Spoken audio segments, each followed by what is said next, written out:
Yeah, I'm going coach speak here, an old cliche, and say we're happy to be here. But you guys have no idea how happy we are to be here. This is the first at-large bid in 125 years of West Virginia baseball. So super exciting for our kids right now to be in the NCAA postseason. With me, I've got our entire senior class, Jackson and Jackson.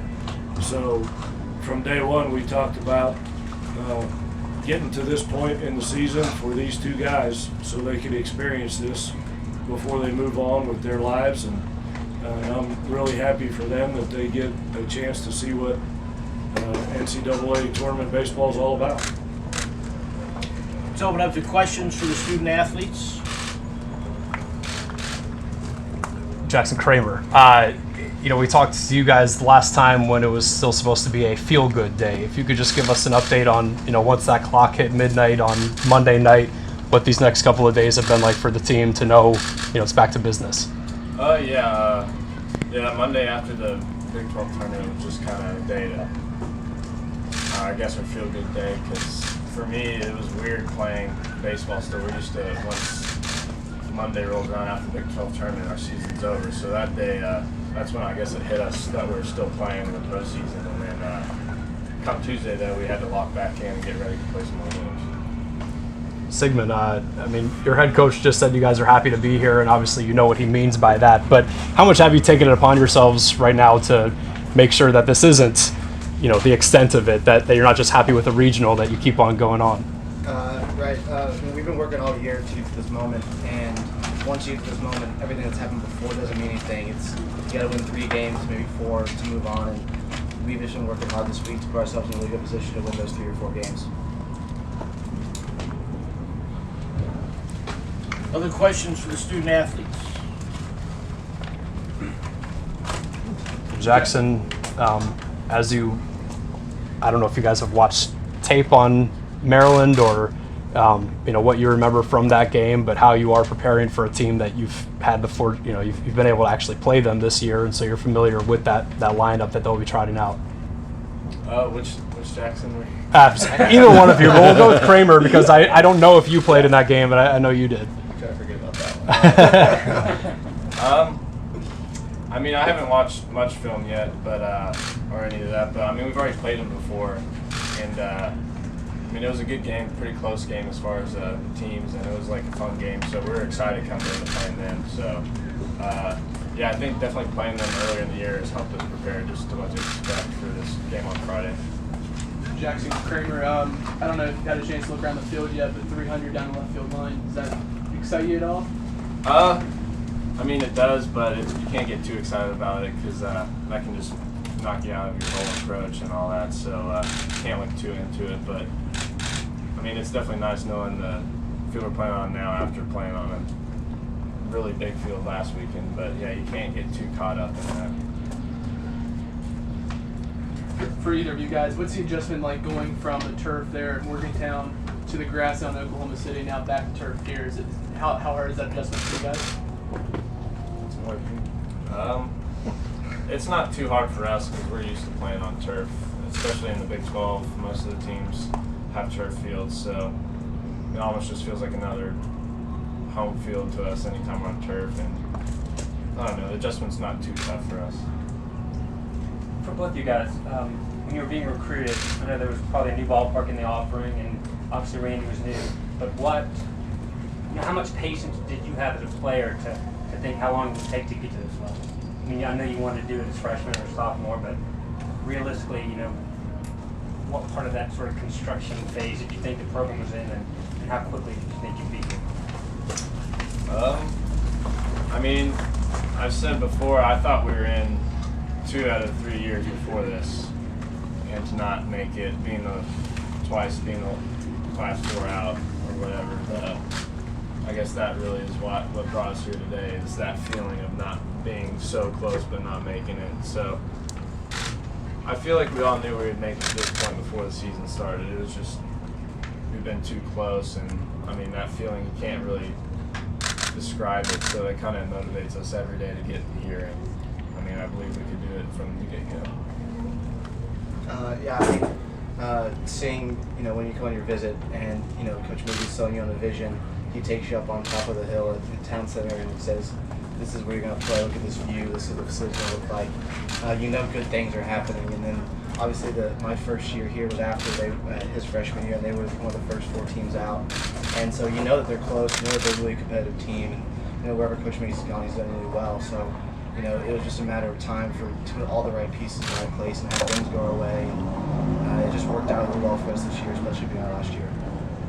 Hey Jackson, kind of the opposite question that he was asked about the dimensions of the ballpark.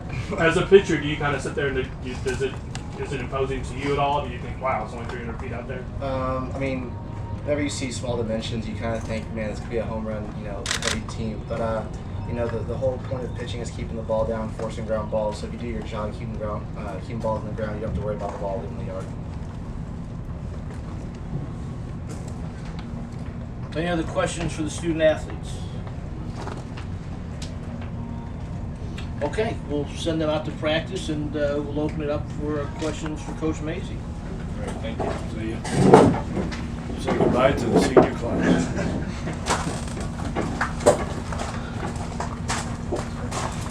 Questions for Coach?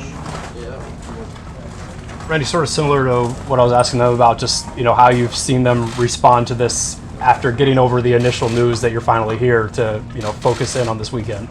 It's been an interesting process for Jackson Kramer's been here for 4 years. I've only been here for 5. And Jackson Sigmund for 3 years. It's been tough, man. It's been hard.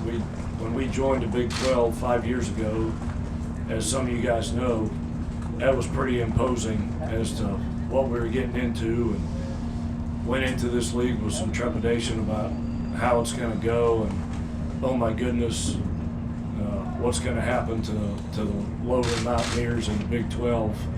But that first year in the league, we finished 3rd in the Big 12, and I think we established a culture that we're just not gonna stand back and let the Big 12 steamroll us. And we played really well in our league. I can't remember all of the finishes that we've had, but like I said, that first year we finished 3rd and finished 4th a couple times, and like I said, I played really well, and I thought we deserved to get in the NCAA tournament at times. So it's nice for these guys to, after several years of frustration of feeling like you're in and not getting in, to finally get rewarded and see your name come up on that selection show. It's our job as coaches is to make memories for these kids, and that's a memory I'm sure those guys will never ever forget when we were announced in the tournament. Obviously from the same hometown, how do you quantify your knowledge and relationship with Wake Forest coach Tom Walter? I've got all the respect in the world for Walt and what he's done in his career.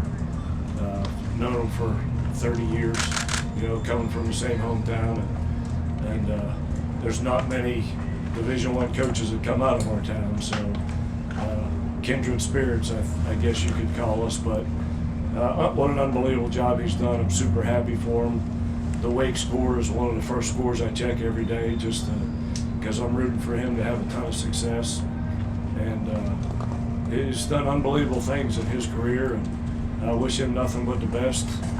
He's built an unbelievable program here, and will continue to do so. And, it's just too bad both of us can't play in the College World Series together this year. Only one of us is going to make it out of this regional. So if it's not the Mountaineers, I'm rooting for Walt. Other questions for Coach Mazie? Coach, I know Michael's not pitching for you this week. How's the rest of the staff, health-wise? How's everybody feeling? The ones that are remaining are feeling pretty good. But yeah, we've done the next man up philosophy all year long. When somebody goes down, somebody else step up. And every time these pitchers have been challenged to do that, these young kids, then they have stepped up. So they're in the stage now of the season that they've never been in before, especially these freshmen that have never had to pitch this far into a season in high school. And most of the kids that we're going to trot out there on the mound this weekend at this time last year were finishing up their high school baseball season. So they've come a long way in 12 months, and and we just got to keep counting on them to keep stepping up like they have ever since all the other guys went down. What's the general plan from a rotational standpoint? Do you plan on starting tomorrow, for instance? Our plan is that we have no plan.